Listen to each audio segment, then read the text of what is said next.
এঁচোড়, যার আরেক নাম গাছপাঁঠা। আর এই নাম কিন্তু বহু পুরনো কাল আগে থেকেই আমাদের পূর্বপুরুষেরা দিয়ে গেছেন।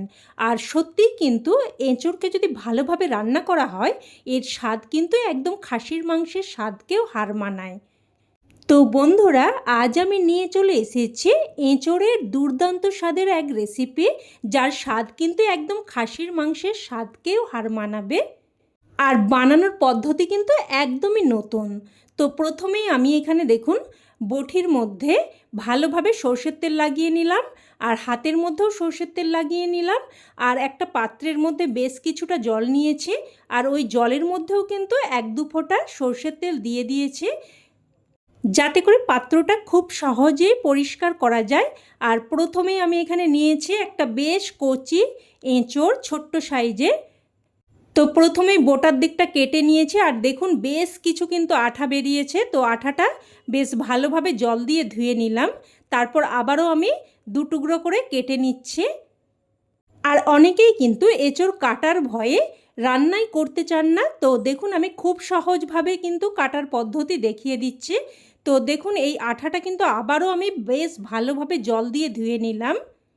আর আপনারা হয়তো অনেকেই খেয়াল করেছেন, আমাদের মা ঠাকুমারা আমি যতদূর দেখেছি পুকুরে কিন্তু এঁচোড়টা কাটতে যেত, মানে এইভাবে কেটে যে আঠাটা বেরোতো জল দিয়ে ধুয়ে নিত। আমিও সেই রকম আঠাটা বেশ ভালোভাবে ধুয়ে নিয়েছি। এবার দেখুন আবারও আমি 2 টুকরো করে কেটে নিলাম। এবার খোসাটা দেখুন খুব সুন্দর করে ছাড়িয়ে নেব। আর এইভাবে লম্বালম্বি করে টুকরোটা করে তারপর খোসাটা ছাড়িয়ে নেবেন, দেখবেন একদম সুন্দর করে খোসা ছাড়ানো হয়ে যাবে। এবার এই যে বুকের দিকের অংশটা, এটাও কিন্তু বাদ দিয়ে দিতে হবে। এটা কিন্তু একদম শক্ত, এটা হজমও হয় না, তাই এই অংশটা অবশ্যই বাদ দিয়ে দিতে হবে। এবার দেখুন এইভাবে আমি ডুমো ডুমো করে কেটে নিচ্ছি। আর যেহেতু একদমই কচি এঁচোড়, আমি কিন্তু যে চিরুনির মতো বা দাঁতের মতো অংশটা আছে ওগুলো বাদ দিচ্ছি না।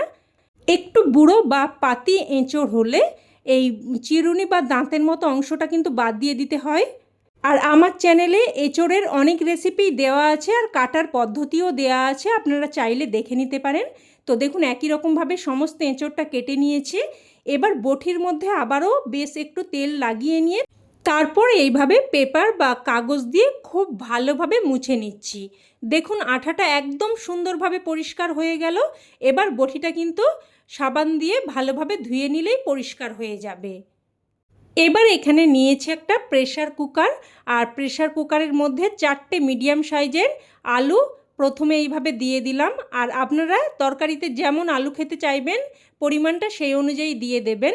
আর এঁচোড়গুলো কিন্তু আমি বেশ ভালোভাবে আবারও একবার ধুয়ে নিয়েছি।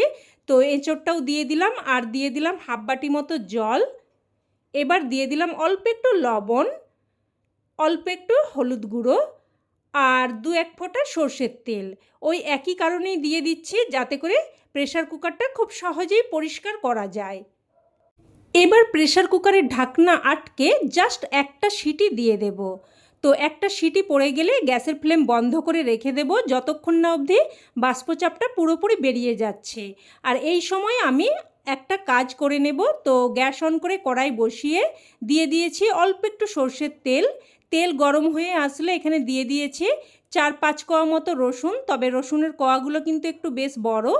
আর দিয়ে দিলাম একটা মিডিয়াম সাইজের কুচানো পেঁয়াজ, আর 2টো শুকনো লঙ্কা, একটা কাঁচা লঙ্কা, আর একটা পাকা লঙ্কা। আর ঝালটা অবশ্যই আপনারা আপনাদের স্বাদ অনুযায়ী দিয়ে দেবেন।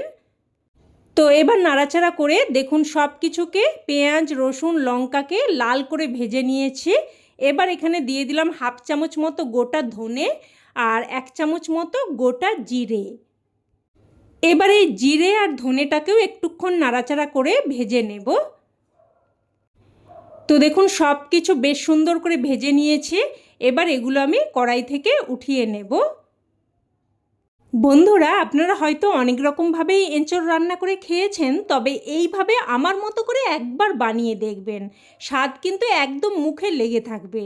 তো দেখুন মশলাটা আমি উঠিয়ে নিয়েছি, আর ওই মশলাগুলোকে একটু ঠান্ডা হতে দেব। আর এদিকেও কিন্তু প্রেসার কুকারের বাষ্পচাপটা পুরোপুরি বেরিয়ে গেছে। তো এবার এই আলুগুলোর আমি খোসা ভালোভাবে ছাড়িয়ে নেব। আর এই যে এঁচোড় সেদ্ধ জলটা আছে, এটা কিন্তু আমি ফেলবো না, এটা আমি রান্নাতে ব্যবহার করে নেব। এবার এদিকে দেখুন আলুর খোসা ছাড়িয়ে নিয়ে আলুগুলোকে আমি এইভাবে দুটুকরো করে কেটে নিয়েছি। আর এঁচোড় সেদ্ধর জলটা আমি আলাদা করে রেখে দিচ্ছি। আর আপনাদেরকেও বলবো এঁচোড় সেদ্ধর জল কিন্তু একদমই ফেলবেন না। এটা যেমনই উপকারী তেমনই কিন্তু এঁচোড় রান্নার স্বাদকে অনেক গুণ বাড়িয়ে দেবে। তো এবার সমস্ত মশলা আমি একটা মিক্সিং জারের মধ্যে নিয়ে নিয়েছি, আর সাথে কয়েক টুকরো আদাও নিয়ে নিয়েছি। তো সব কিছুর দেখুন একটা মিহি পেস্ট করে নিয়েছি। আর যদি পেস্ট করতে অসুবিধা হয় একটু জল দিয়েও কিন্তু পেস্ট করে নিতে পারেন, বা জলের পরিবর্তে এখানে এঁচোড় সেদ্ধ জলটা ব্যবহার করতে পারেন। তো এবার এখানে দিয়ে দিলাম স্বাদ অনুযায়ী লবণ, হাফ চামচ মতো হলুদ গুঁড়ো, হাফ চামচের থেকে একটু কম কাশ্মীরি লঙ্কার গুঁড়ো, আর দিয়ে দিলাম একটা মিডিয়াম সাইজের কুচানো টমেটো, 1 টেবিল চামচ মতো টক দই, আর যে মশলাটা আমি বানিয়ে রেখেছিলাম ওই মশলাটা দিয়ে দিচ্ছি।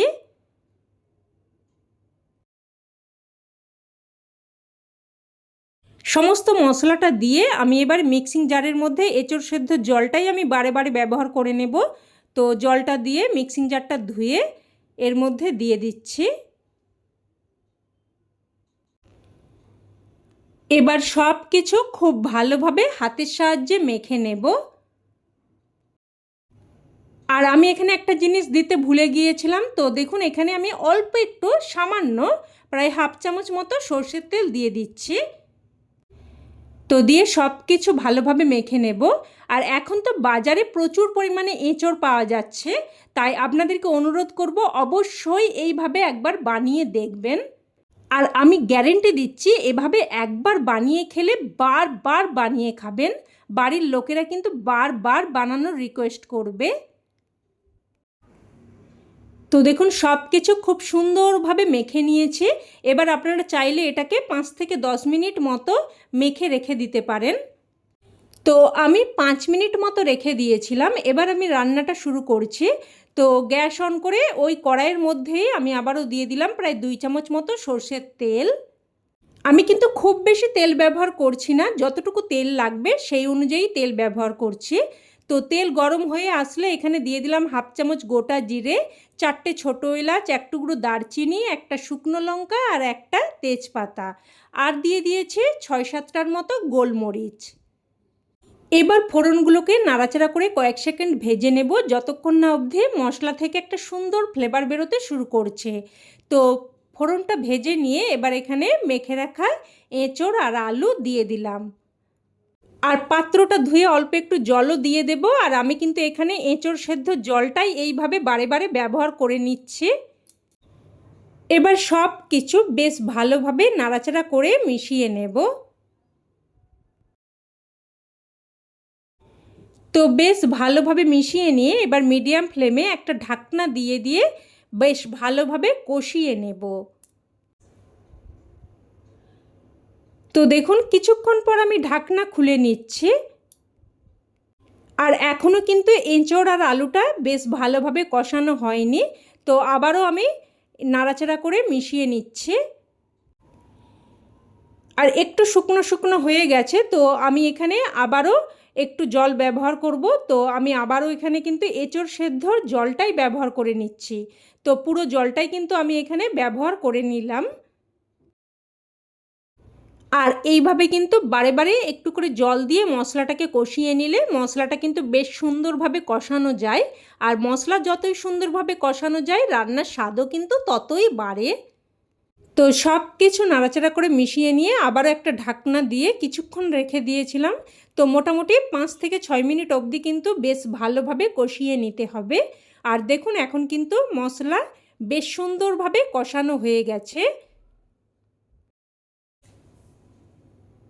আর এইভাবে কিন্তু একদম সুন্দরভাবে মশলাটাকে কষিয়ে নেবেন।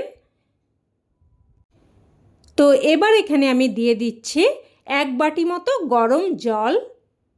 আর আপনারা রান্নাতে যেমন গ্রেভি রাখতে চাইবেন সেই অনুযায়ী জলটা দিয়ে দেবেন। তবে আমি এখানে কিন্তু রান্নাটা বেশ একটু মাখো মাখোই করব, তাই জলটা কিন্তু আমি খুব বেশি দিইনি। তো সব কিছু মিশিয়ে নিয়ে ঝোলটা যখন ফুটে আসবে তখন একটা ঢাকনা দিয়ে মিডিয়াম ফ্লেমে আবারও প্রায় 4 থেকে 5 মিনিট মতো রান্না করে নিয়েছি। তো আবার একটু নাড়াচাড়া করে মিশিয়ে নিলাম, আর এঁচোড় আর আলু কিন্তু বেশ সুন্দরভাবে সেদ্ধ হয়ে গেছে। এবার এখানে সবশেষে দিয়ে দিচ্ছি অল্প একটু, প্রায় 1-3 চামচ মতো গরম মশলার গুঁড়ো। আর আপনারা চাইলে অল্প একটু ঘি ব্যবহার করতে পারেন, তবে যেহেতু এখানে পেঁয়াজ রসুন দিয়ে রান্না করেছি তাই আমি আর ঘি দিলাম না। তো গরম মশলার গুঁড়োটা দিয়ে মিশিয়ে নিয়ে এবার গ্যাসের ফ্লেম বন্ধ করে একটা ঢাকনা দিয়ে স্ট্যান্ডিং টাইমে রেখে দিলেই রান্না কিন্তু একদম তৈরি।